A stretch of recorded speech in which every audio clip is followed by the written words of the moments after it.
¿Qué tal amigos? Espero se encuentren todos muy bien. El día de hoy nos compete nuevamente leer de Thomas Wolfe, Hermana Muerte.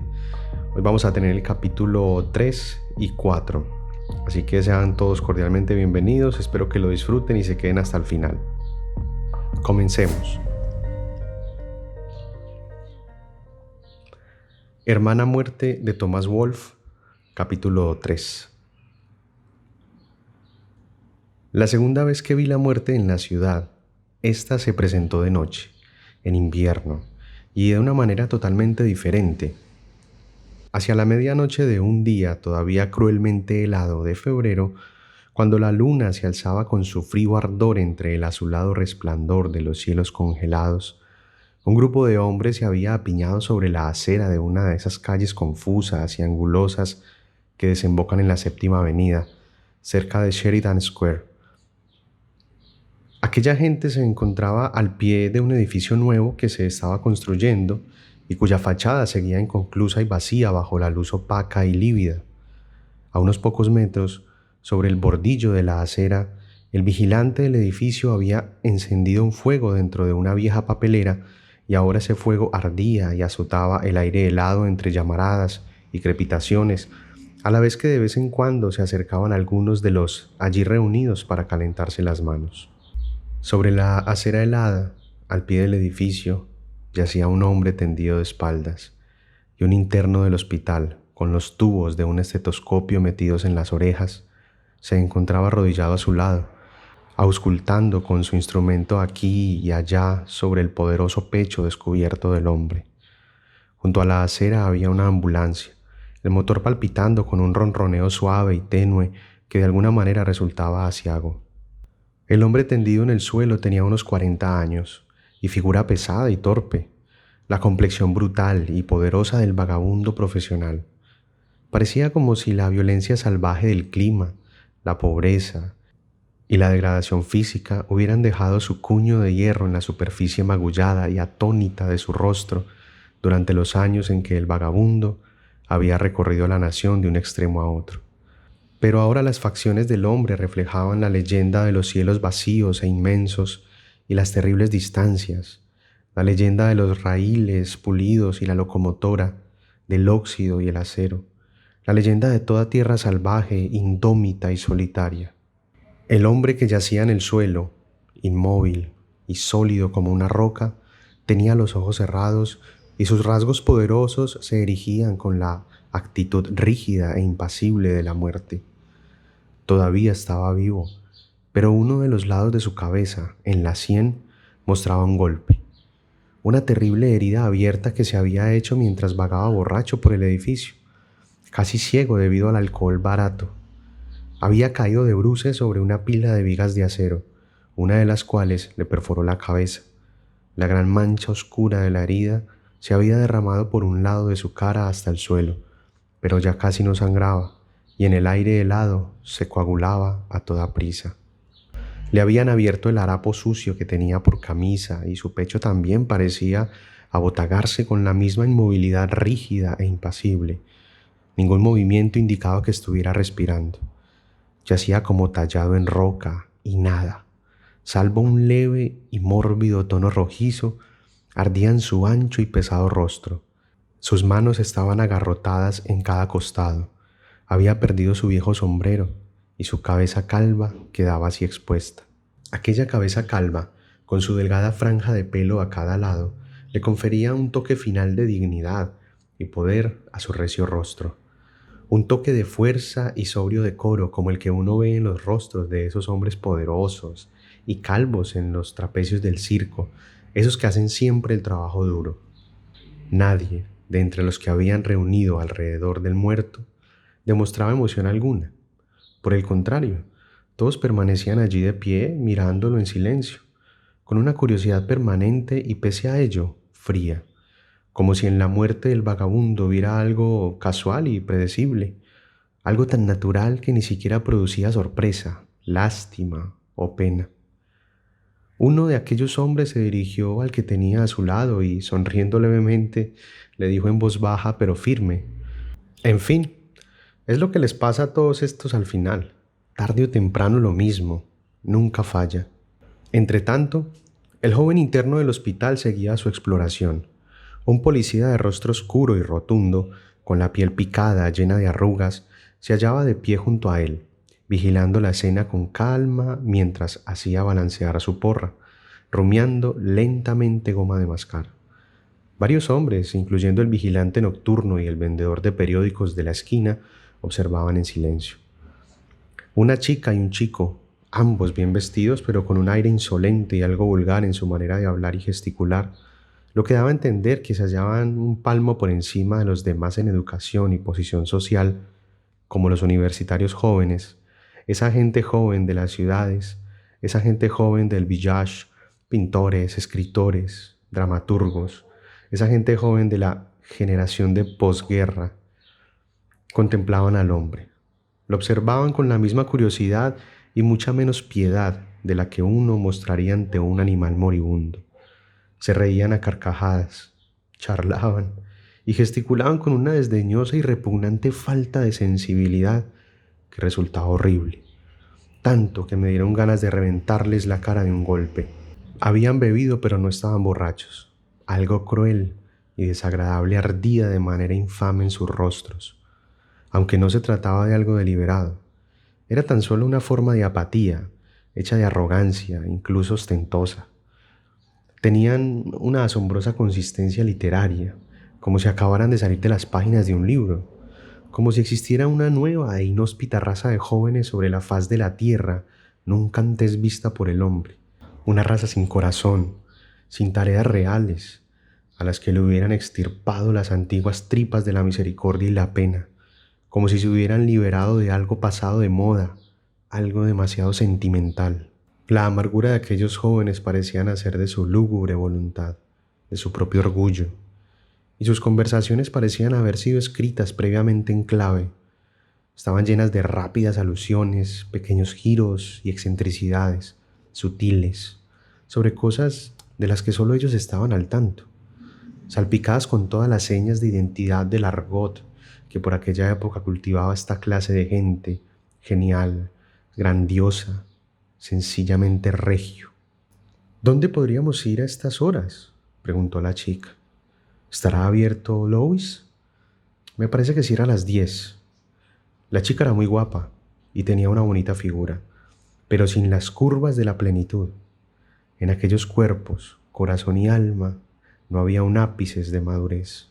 Si no está abierto, replicó el joven, iremos al lado, a Stevie's, que abre toda la noche. Su rostro era oscuro e insolente, los ojos líquidos, la boca blanda y arrogante. Cuando se rió, su voz pareció hincharse como una burbuja irrefrenable y burlona. Aquel joven tenía el aspecto de un objeto suntuoso, siempre mimado por mujeres tan presumidas como él mismo. Yo había conocido a otros de su estilo entre los asistentes a las obras de teatro que a veces venían a casa de Esther. «Oh, estupendo», dijo la chica. «Me encantaría ir allí. Que siga la fiesta. ¿A quién podemos invitar? ¿Crees que Bob y Mary querrán venir?» «Bob quizás, pero no creo que Mary se apunte», contestó el joven con afectada ingenuidad. «No», exclamó la chica incrédula. «¿Quieres decir que ella...?» Y en ese punto bajaron la voz para adoptar un tono burlón. Luego se oyó la voz del joven casi regocijándose. «Oh, no lo sé. Bueno, es una de esas cosas, ya sabes. Pasa hasta en las mejores familias». «No», repitió la chica con un chillido de jocosa incredulidad. «Tú sabes que ella no es capaz. Después de todas las cosas que ha dicho sobre él encima. Me parece sencillamente, no tiene desperdicio». Luego añadió lentamente, «De verdad, me parece estupendo», y exclamó, «daría lo que fuera por ver la cara de Bob cuando se entere de todo». Y durante un rato estuvieron riéndose a carcajadas y cuchicheando, después de lo cual la chica volvió a soltar, «Oh, esto es demasiado bueno para ser verdad», para de inmediato añadir con impaciencia, «En fin, ¿a quién podemos invitar? ¿Quién se apuntaría?» «No sé», respondió él, Y se hace tarde, a menos que... Y su blanda boca dibujó una sonrisa cruel mientras señalaba al hombre tendido en el suelo. A menos que quieras preguntarle aquí a tu amigo si quiere acompañarnos. Uf, eso sería estupendo, chilló ella con su risa frívola.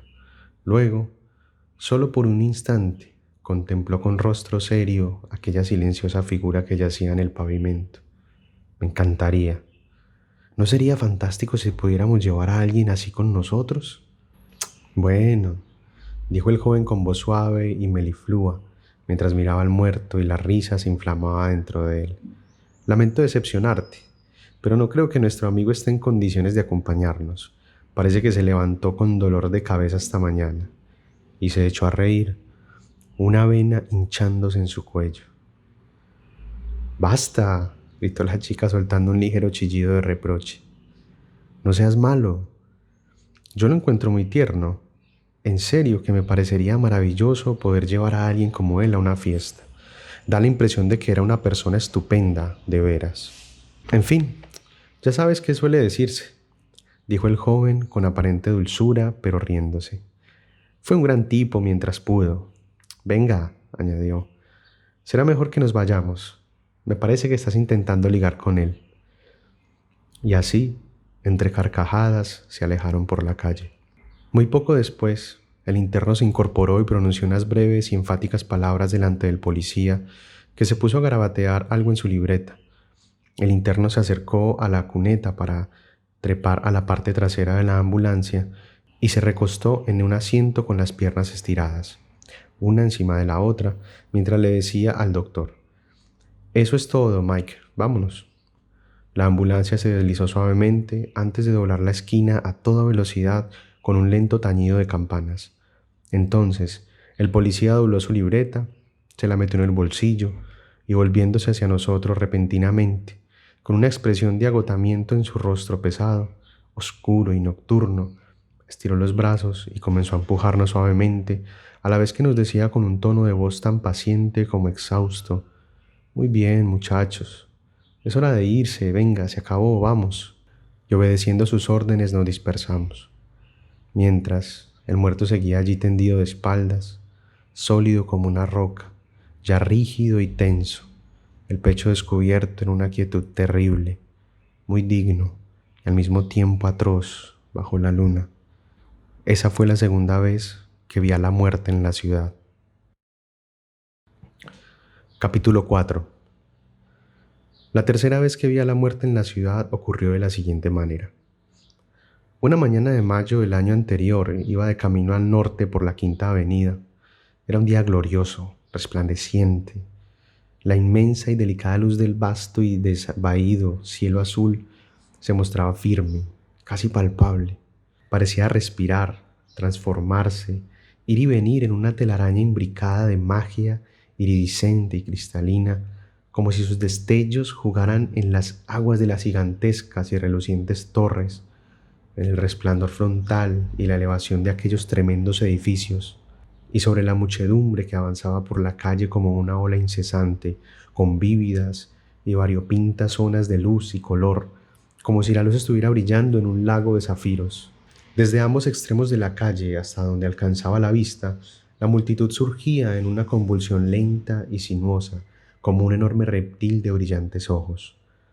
Aquello parecía deslizarse, moverse, hacer una pausa y sacudirse, retorciéndose aquí, inmóvil un poco más allá, siguiendo siempre un ritmo ondulante que resultaba a la vez infinitamente complejo y asombroso, aunque se diría que obedecía a cierta energía central, a algún plan inexorable. Así se veía desde lejos la colosal oleada humana, pero cuando uno pasaba a una distancia más corta, se descomponía en un millón de pequeñas imágenes, vidas brillantes y vívidas, y todas ellas me parecían de repente tan naturales, tan íntimas, que me daba la impresión de conocer a toda aquella gente, de haber tocado con mis manos la sustancia cálida y palpable de sus vidas, de conocer y dominar la calle como si ésta fuera una creación mía. Un poderoso coche conducido por un chofer vestido de librea reptó a toda velocidad antes de acercarse a la acera.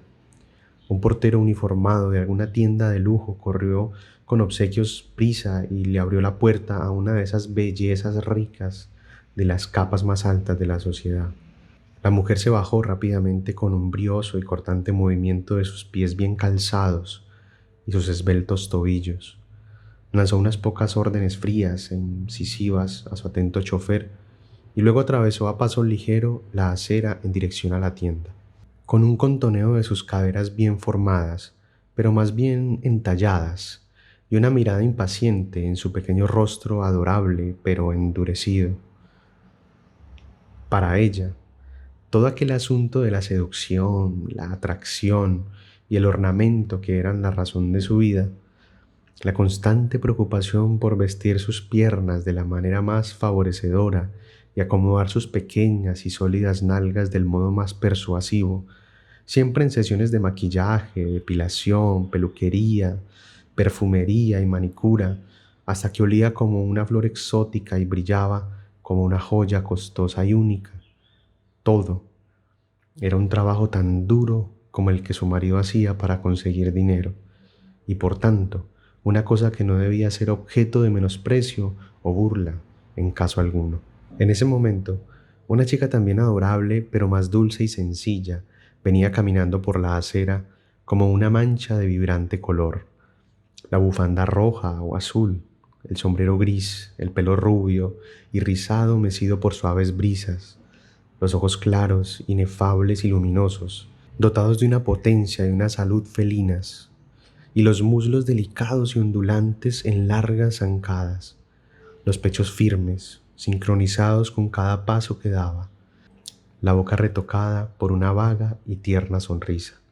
A su alrededor circulaba un enjambre de mujeres y hombres de ojos sombríos, rostros oscuros, apurados, anodinos, acosados y febriles, aunque la esplendente y mágica luz del día parecía haberlos tocado a todos con su hechizo, de modo que ellos también parecían llenos de esperanza, júbilo y buen humor, como si de un manantial de energía exultante y primordial hubieran bebido la gloriosa intoxicación del día.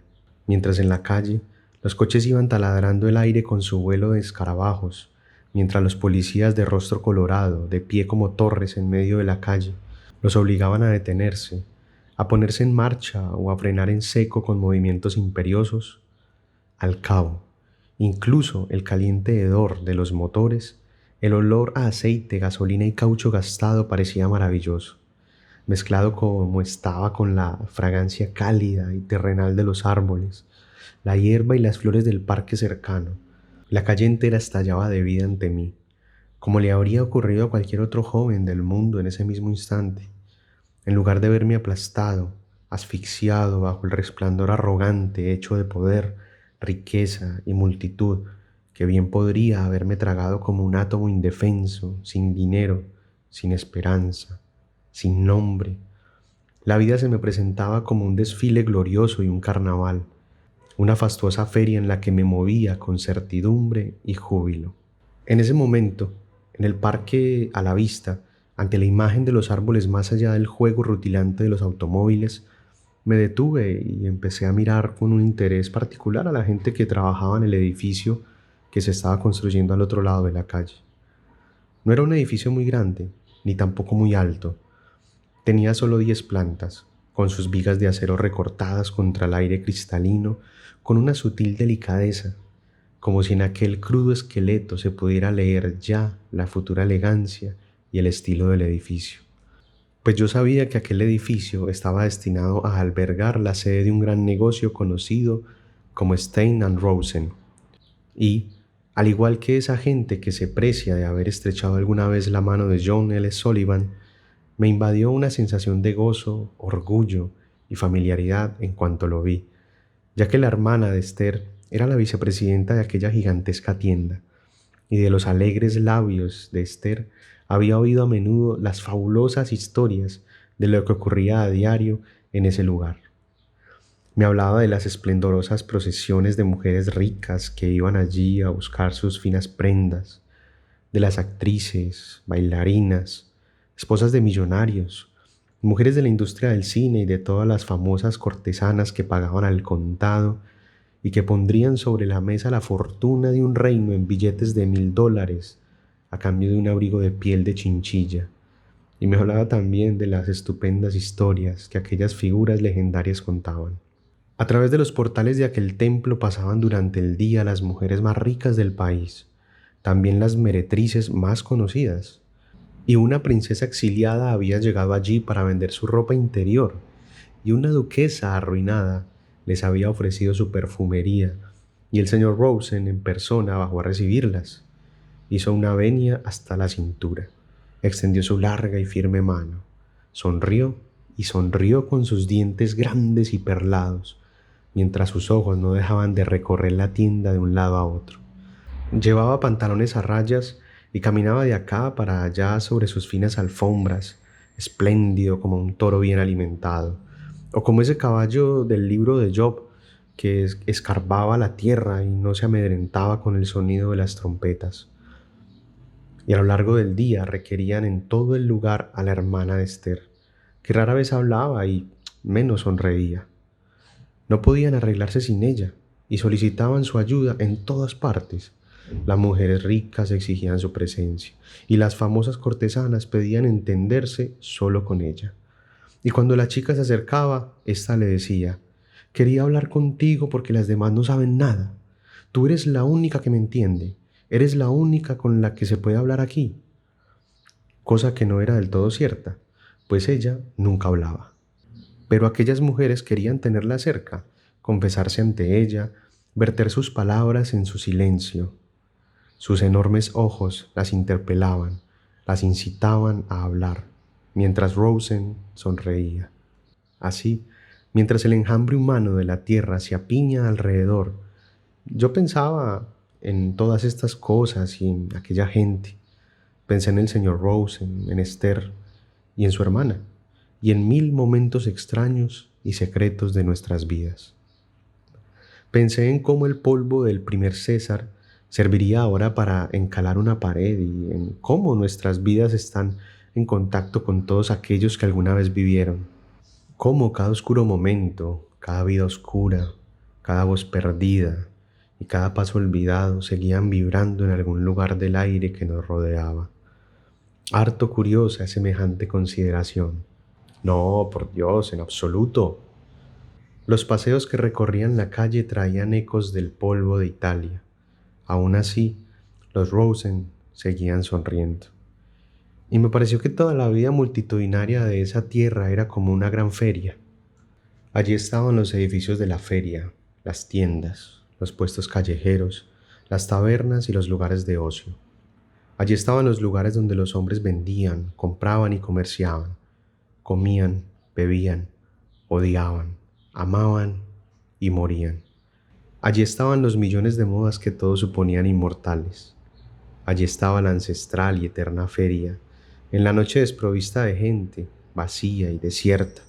Al día siguiente, hirviendo de renovadas multitudes y rostros en sus millones de avenidas y pasajes, con millones de personas que nacían, envejecían y, ya exhaustas, morían allí.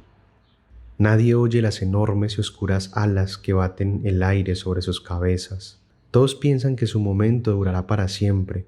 Todos caminan tan decididos que a duras penas perciben su propia decadencia, su envejecimiento. Nunca levantan la mirada para ver las estrellas inmortales que sobrevuelan su feria imperecedera. Nunca oyen la voz inmutable del tiempo que medra en el aire, que nunca cesa. No importa cuántos hombres vivan o mueran.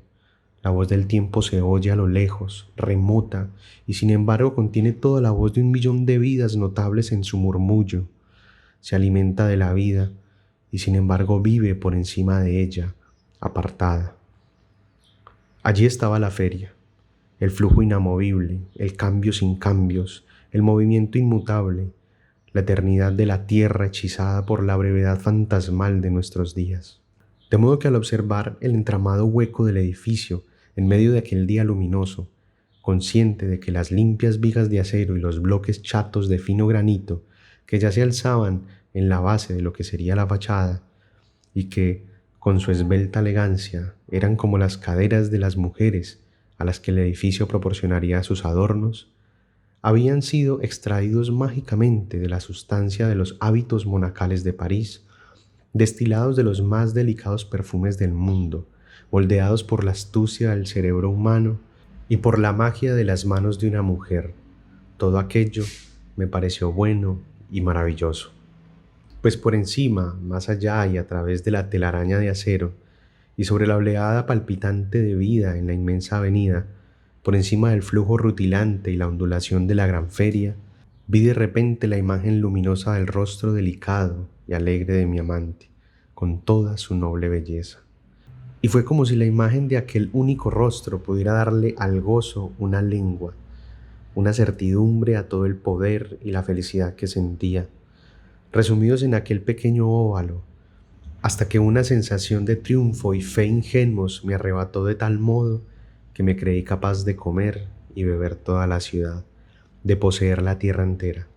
Entonces, de repente, mientras estaba allí mirando todas aquellas pequeñas figuras humanas que trabajaban en el edificio, recortadas contra el aire cristalino, caminando en lo alto con pasos enérgicos y apresurados, yendo y viniendo como hormigas a lo largo de las vigas, ocurrió aquello. Y ocurrió con esa indiferencia que muestra el horror en las pesadillas.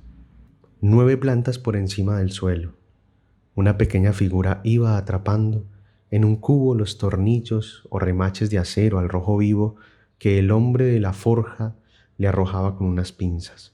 Por un instante, este último hizo una pausa en su trabajo y se dio la vuelta, pinza en mano, para tomar un respiro y gritarle algo a un hombre que se hallaba en otra viga. El que atrapaba los tornillos, entre tanto, agradecido por aquel descanso, había dejado a un lado el cubo y permanecía de pie. Con un cigarrillo entre los labios, la pequeña llama de un fósforo ardía en el cuenco de sus manos morenas. El de la forja, con los restos de algún insulto atronando todavía en la garganta, regresó a sus labores. Atenazó con las pinzas un remache ardiente y, con la garganta vibrando aún por las carcajadas, ejecutó un movimiento desprevenido, mecánico y casual para lanzar el proyectil de fuego, que trazó en el aire su acostumbrada parábola.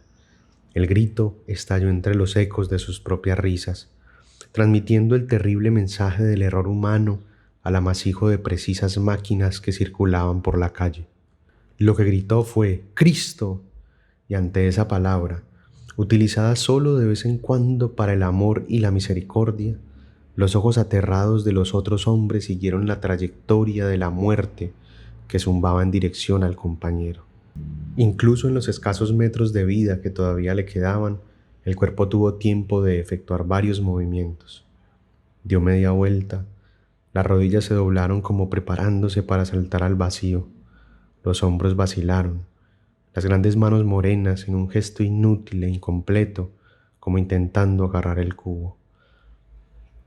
Entonces, medio acurrucado y rígido, con las palmas de las manos retorcidas en una especie de grotesco y terrible ademán de súplica, tentando el aire sutil con un solo pie, el hombre encontró la muerte entregándose a ella. Por un instante, después de que el remache lo hubiera alcanzado, su cuerpo se paralizó, encorvado, en una imagen grotesca, tanteando el vacío con un solo pie torpe inútilmente, mientras un hilo de humo acre brotaba en su cintura. Sus harapos se encendieron en llamas, el hombre toqueteó el vertiginoso vacío del aire y cayó, una antorcha ardiente encendida por un único grito. Así se desplomó, ardiendo a través del aire radiante y vivo. Me pareció que el grito lo colmaba todo. Por un instante tuve la sensación de que toda vida había quedado absolutamente inmóvil y en silencio, salvo por aquel grito. Quizás así fuera. Lo cierto es que la vida había quedado en suspenso en aquel edificio, donde apenas un momento antes escuchara el repiqueteo estridente de las máquinas remachadoras, el traqueteo de los cabestrantes y el martilleo de los carpinteros. Ahora no quedaba sino el silencio de un trance cataléptico. Sobre la calle, delicadas y ociosas en la atmósfera azul, 2 vigas se balanceaban suavemente al final de unas cadenas, pero toda la maquinaria se había detenido. El encargado de hacer las señas estaba boquiabierto, con las manos todavía extendidas en el intento de prevenir a su compañero. El de la forja estaba sentado a horcajadas sobre la viga, aferrado a ella, con sus manos combadas, cabizbajo y con los ojos cerrados, invadido por el llanto.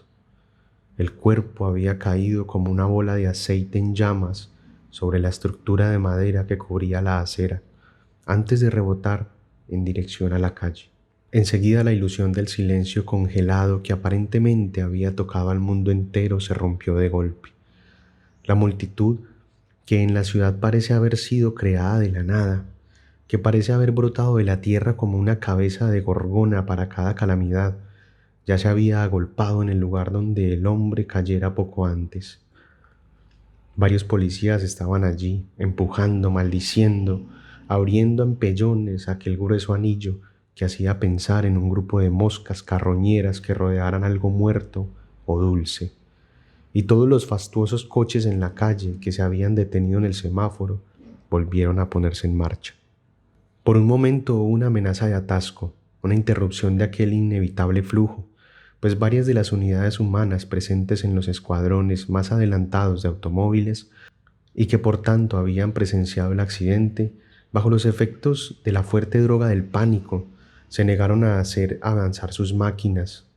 Sin embargo, fueron asusados después de una breve pausa por un voluminoso policía que se hallaba en el centro de la calle y sacudía sus poderosos brazos de un lado a otro, ordenando el tráfico y sembrando el aire de improperios. Así, los semáforos volvieron a ponerse en verde, despertaron los clamores de las bocinas y los calientes escuadrones motorizados reanudaron su marcha de un lado al otro de la calle. Un ejército de grandes escarabajos dirigidos por un simio. A continuación, se oyeron de nuevo los repiqueteos de los remaches y allá en lo alto, en medio del aire azul, volvió a moverse la grúa. Una cadena con su equilibrada carga de hierro se balanceó arriba y abajo. El cuerpo ya había sido trasladado al interior del edificio.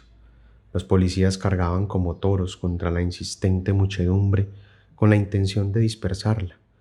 Desde el asiento trasero de un coche, una joven que brillaba con el barniz de la elegancia neoyorquina se asomó por la ventanilla, la pequeña mano enguantada sobre el borde del cristal, el rostro lleno de angustia maquillada. Y mientras miraba, no paraba de murmurar la letanía egoísta: «Rápido, rápido, rápido». Delante de ella, el chofer se plegaba estoicamente a su trabajo. Estaba molesto, pero no podía demostrarlo. Era poco más, se dijo, que el pobre tipo que había caído desde lo alto. Decidió arriesgarse. Con disimulo, rápidamente adelantó 3 coches y se deslizó hasta la primera fila entre los insultos de los demás conductores, justo cuando cambiaba el semáforo. La joven dama se recostó en su asiento con un gesto de alivio. Gracias a Dios, aquello había quedado atrás. Fue entonces cuando tuve que apoyarme contra el edificio. Me sentía vacío y mareado. Solo existían 2 dimensiones. Todo era como una cosa hecha de cartón prensado. El resplandor cae del cielo. En efecto, el resplandor había caído del cielo repentinamente con toda la sustancia y el tuétano de la vida. La vitalidad y el aire y la gente, todo eso había desaparecido. Lo que quedaba era solo una pintura de tonos cálidos que mis ojos contemplaban con cansancio e incredulidad. Todo lo que había en la calle se tambaleó. Aquello no era más que líneas y ángulos en un plano. Y ahora que la hermosa luz del mediodía estaba desapareciendo, como la imagen del rostro de aquella joven apresurada, afectado por el inesperado horror de la muerte, con todas las evocaciones que podría traer a su vida futura, la calle sufrió una transformación drástica y dolorosa, pues la sangre y la muerte de este hombre habían despertado toda la ruina de mi corazón, el espantoso mundo de mi muerte en vida, como la muerte de mi familia, había regresado con sus miles de formas fantasmales.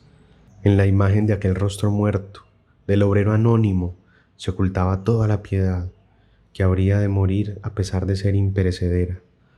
Se ocultaba toda la belleza, que habría de pudrirse con la edad y marchitarse hasta quedar reducida a un puñado de polvo seco. Así lo sentí, y sentí que las formas de la muerte despertarían para danzar en torno a la piedad y a la belleza. Imaginé a aquella joven que huía de la muerte azuzando a su chofer años después, segura y confortable en medio de una vida de riqueza, pero también de corrupción heredada, una vida estéril, que se movía suavemente entre los grandes salones de la noche con las habituales alamerías de las fiestas de sociedad, esos salones donde la palabra es siempre nueva y cortés, pero donde la mirada siempre es vieja y está envilecida por la complacencia.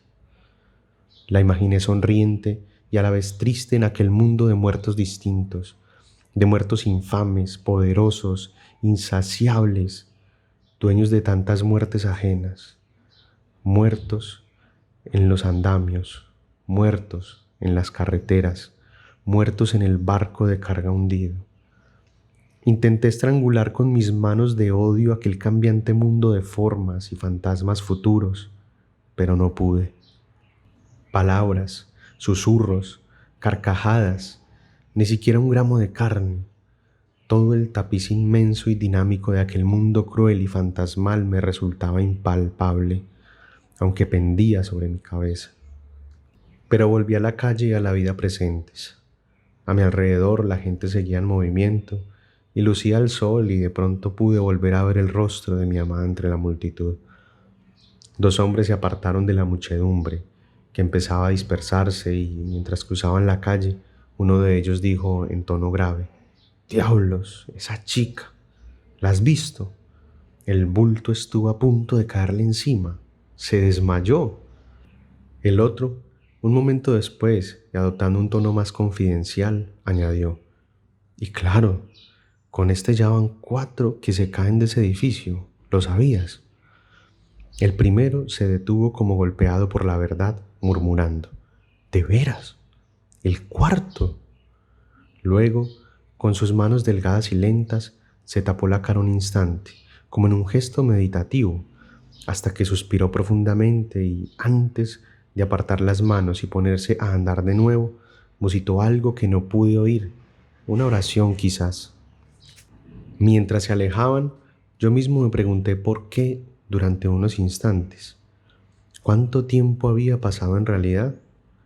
¿Había dejado de pensar en mi amada para pensar en aquella otra joven, tan parecida en realidad, que viajaba con chofer?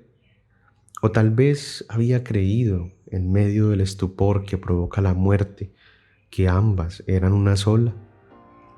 Esa fue la tercera vez que vi a la muerte en la ciudad.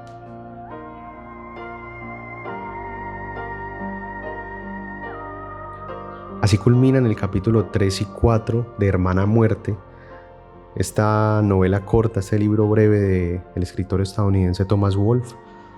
Espero estén disfrutando de los audiolibros. Ya tienen el capítulo 1 y 2 en el canal, por si no lo han escuchado, pueden ir y escucharlo también. Próximamente estaremos grabando los restantes. Si les ha gustado, por supuesto, los invito a que se suscriban, a que le den me gusta, o en caso que no les haya gustado, que le den no me gusta, no hay ningún problema. Dejarme en sus comentarios algún tipo de recomendación, y por supuesto compartir con la persona o las personas que ustedes crean que les puede llegar a interesar ese tipo de contenido. Hasta la próxima.